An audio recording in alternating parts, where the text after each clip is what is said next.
Vamos entrar num outro papo muito legal, que é onde você trabalha hoje, né? Fala pro pessoal, porque aí você veio, né? Foi físico, aí virou astrobiólogo, tal, e não sei o quê, para bater hoje lá no Sirius, né?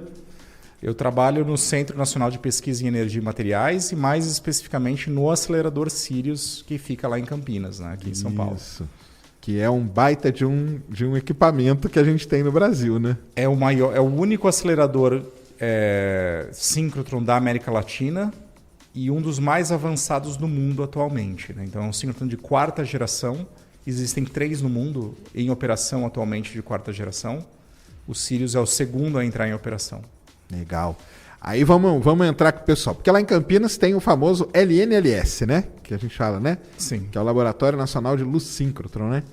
Que eu até estava falando com você, né? Já roda experimentos lá e tudo e tal. Vamos, algumas dúvidas que o pessoal sempre faz, aí eu vou aproveitar aqui que há 2 semanas atrás eu estava com o Marcelo Gleiser no canal dele e o Marcelo apresentou grandes experimentos no mundo, grandes equipamentos, e falou do Sirius. E aí o pessoal começou a fazer várias perguntas, né? Uhum. A primeira delas, né? Ele é um acelerador, ele não é um colisor, né? Exato. A gente faz de tudo, na verdade, para evitar colisões no Sirius. Porque as colisões são ruins. Isso. O objetivo do Sirius é acelerar e manter em velocidade relativística um feixe de elétrons. O maior tempo possível. Fazendo e de vez em quando que a gente pega esse feixe de elétrons que está rodando em altíssima velocidade e a gente chacoalha ele de uma maneira muito especial usando eletroímãs. E quando a gente chacoalha ele dessa maneira especial, existe um princípio na natureza que diz que toda partícula carregada, quando sofre uma aceleração, produz radiação eletromagnética. Não é totalmente verdade. Existem alguns casos em que dá para burlar essa lei, mas de forma geral, quando você chacoalha uma partícula carregada, ela produz uma onda eletromagnética. Ela produz luz numa certa faixa de frequência. Então, quando você chacoalha os elétrons, eles vão produzir luz e a gente direciona essa luz para o que a gente chama das linhas de luz, que são as estações experimentais onde a gente faz os experimentos. Então, o Sirius é uma gigantesca máquina que serve para produzir radiação eletromagnética. Serve para produzir luz, principalmente na faixa de raio-x. Que é a tal da luz síncrotron, né? Que a gente chama. Que é o que a gente chama de luz síncrotron, né? E aí ela fica ali, né? No anel, né? Que é Isso. Que tem os eletroímãs e tudo mais. E para quem nunca viu o Sirius, pessoal, quando você vê uma foto de cima dele, você vai ver que tem a parte redonda, o anelzão dele, e tem umas saídas, né? Aquelas saídas que são as estações aonde você coloca, né? Exato. Aquelas são as linhas de luz, que é onde a gente faz os experimentos propriamente ditos, é onde sai a radiação que a gente usa para fazer o experimento. E o fato de um acelerador desse ser bom, melhor do que o outro, é o quanto o feixe ele é focado, é isso? Como que é? Explica exatamente. Pessoal, é o que a gente chama da divergência do feixe, né? Que é o quanto que ele abre. Uhum. Quanto mais colimado for esse feixe, mais paralelo for esse feixe, maior vai ser a densidade de fótons, ou a quantidade de luz por centímetro quadrado pela área do feixe. E isso vai permitir fazer melhores experimentos, mais rápidos, mais precisos, com maior resolução, maior sensibilidade. E nesse quesito é que o Sirius foi desenhado para ser o acelerador mais brilhante do planeta. Por isso tem esse nome, Sirius, que é a estrela mais brilhante do céu. Legal demais. E qual que é a diferença assim, fundamental dele para o LNLS? É uma diferença muito grande, né? LNLS é o nome do Laboratório Nacional. Dentro do Laboratório Nacional, o antigo acelerador era chamado UVX. UVX, isso. E o novo acelerador é o Sirius. O antigo acelerador era uma máquina de 30 metros de diâmetro. O Sirius tem 170 metros de diâmetro. É outro. Dá mais de meio quilômetro de circunferência. Inclusive, na inauguração do acelerador, a gente fez uma corrida de pedestres ali. Então, a gente correu em volta do acelerador. Foi super legal. E a energia é diferente também. O VX trabalhava em 1,37 gigaelectronvolts, bilhões de eletronvolts. O Sirius trabalha em 3 gigaelectronvolts, então é um pouco mais que o dobro da energia. Isso permite chegar em energias de fótons de raio-x mais altas. Certo. E em fluxos mais altos também. Além da divergência que é absurdamente diferente. Claro. Atualizado e tudo, né? Sim. Porque ali o VX é de que ano, mais ou menos? Ele foi inaugurado em 1997. 97. E operou até 2019, de forma ininterrupta. Sem parar. Ele trabalhou arduamente aí por vários anos. Trabalhou. Nossa, eu já passei noites ali naquele VX ali. O pessoal passava, né? Passávamos, todos nós passamos muitas noites ali. Era muito legal mesmo. E aí o Sirius, lógico, muito mais moderno e tal. E a diferença dele para um colisor é que o colisor colide, né? O colisor, como o LHC, né, o Tevatron, por exemplo, lá na Suíça, ele tem o objetivo de produzir um feixe de alta energia e colidir frontalmente com outro feixe. Então, na verdade, o LHC ele produz 2 feixes que giram em sentidos opostos e, em dado momento, eles são direcionados para a região de colisão, que é onde tem os detetores, colidem e daí produzem os efeitos de física de partículas, ali, de formação de novas partículas, etc., que são estudados pelos detetores. Né? Então, o objetivo é gerar os feixes e colidi-los.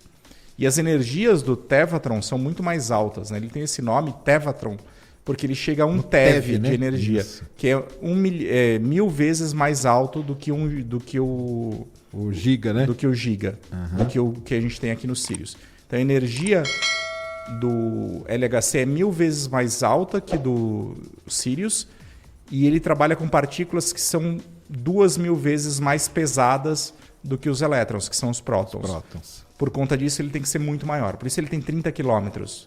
E a gente tem meio quilômetro aqui de circunferência. Aí as coisas vão escalando, né? Escalando. Em preço e em tudo, né? Em tudo. E o Marcelo Gleisi tem uma analogia muito legal, cara, que é assim, você quer saber o que tem dentro de uma laranja sem cortar a laranja. Então você pega e joga ela na parede. Então se você jogar ela com uma determinada energia, vai sair a casca e a parte de dentro. Se você jogar com mais energia, vai sair a semente. Se você jogar com mais energia, você vai ver dentro da semente. E é isso que é o colisor, né? Isso é o que o LHC faz. Né? A medida da energia, né? O tanto de energia que os 2 feixes colidem é que geram as partículas mais elementares ali. Então, lá no LHC, o pessoal estuda física de partículas, essa parte toda. Já no Sirius e no VX, aí são todos os tipos de estudos, né? Vamos dar uns exemplos aí para o pessoal ter uma ideia, né? O que a gente pode... Por que usar um equipamento igual o Sirius e o que a gente pode colocar ali nele para estudar e que teria alguma... né? Bom, tem muitas aplicações, né? Não serve para física de partículas, então não serve para física nuclear. Coisa, né? Essa é a primeira coisa. Separa, né? É legal que já separa. Ele não tem energia para estudar o núcleo. O que a gente estuda basicamente são os elétrons e a região da eletrosfera. Só para dar uma ideia, o primeiro artigo que está sendo publicado do Sirius foi um artigo do Covid. Então, a gente abriu o Sirius ano passado de forma emergencial para fazer estudos de cristalografia de proteínas do Covid, para que sejam aplicados para o desenvolvimento de novos fármacos. Se vocês já viram em algum momento uma estrutura tridimensional de uma proteína, do DNA, ou de uma enzima, ou de qualquer coisa assim, aquela proteína foi feita, aquela estrutura tridimensional, ela foi desvendada através de uma técnica chamada cristalografia de proteínas, que é baseada em difração de raio-x feita em síncrotrons. Então, praticamente toda a estrutura tridimensional de proteínas, de enzimas, lipídios, ou seja lá do que for, é feita em síncrotrons. E essa é a base do desenvolvimento de novos medicamentos, porque uma vez que você entende como é a proteína de adesão do coronavírus, por exemplo... Você vai saber como combater aquilo ali, ou como, né? Você pode desenvolver um fármaco que vai fazer a conexão naquela proteína e desativação daquela proteína, por exemplo. Então, toda a parte de medicina, do que a gente chama de drug design, design de novos medicamentos, é baseado na biologia estrutural, que é o conhecimento da estrutura tridimensional de proteínas. Isso é um dos exemplos.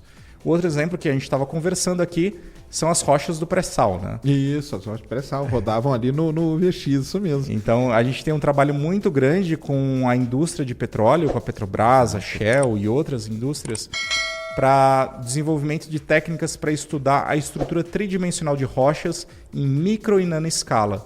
Porque o óleo, o petróleo, ele fica nas rochas Na verdade, ele não fica em grandes bolsões bonitinhos, igual no desenho animado. Que a gente fala né? reservatório, o pessoal acha que lá embaixo tem uma caixa d'água, né? Uma piscina que é só... Cara, como que é difícil encontrar? Porque não é, pessoal, ele tá impregnado ali, né?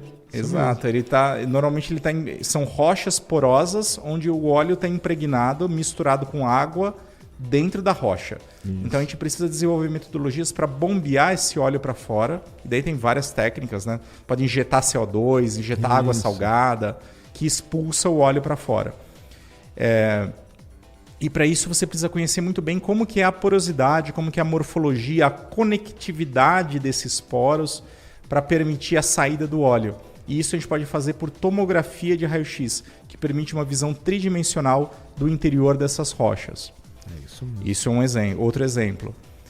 Um exemplo que eu estudo, por exemplo, eu trabalho com bioassinaturas morfológicas.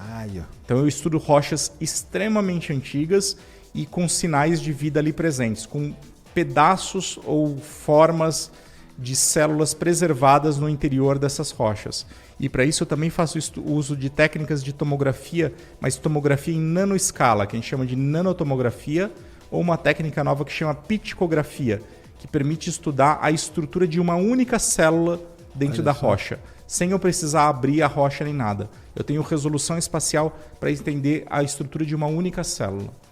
Que legal. Isso é outro exemplo, mas existe todo um trabalho gigantesco com o pessoal de catalisadores. A gente conhece os catalisadores dos carros, né? Os filtros catalíticos, para quebrar os hidrocarbonetos complexos e produzir CO2 nos filtros dos carros, que são normalmente de platina ou de outros metais raros.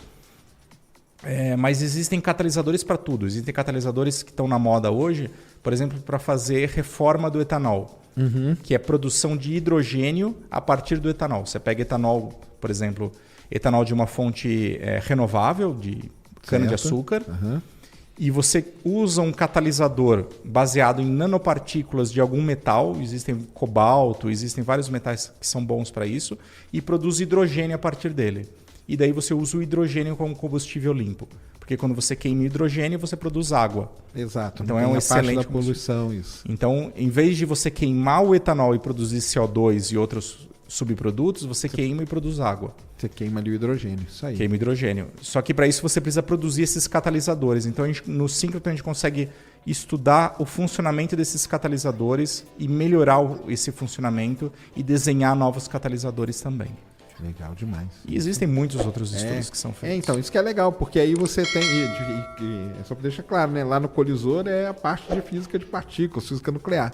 Já no síncrotron não, tem que estar infinitas possibilidades, né? Praticamente. Tem muitas coisas que podem ser feitas. Tem o pessoal que estudou a poluição de Mariana, como que ela invadiu o oceano, como que ela chegou em Abrolhos. Eles estudaram o sedimento de Mariana chegando em diferentes regiões e como que estava afetando a vida marinha. Olha só. Tem uma colega minha que estuda foraminíferos, que são pequenos bichinhos que vivem nos oceanos, e estudando como que as carapaças deles se desenvolvem dependendo da poluição que existe no ambiente. Existe o pessoal da Embraer desenvolvendo novas ligas metálicas, ligas de alumínio para serem usadas nos aviões.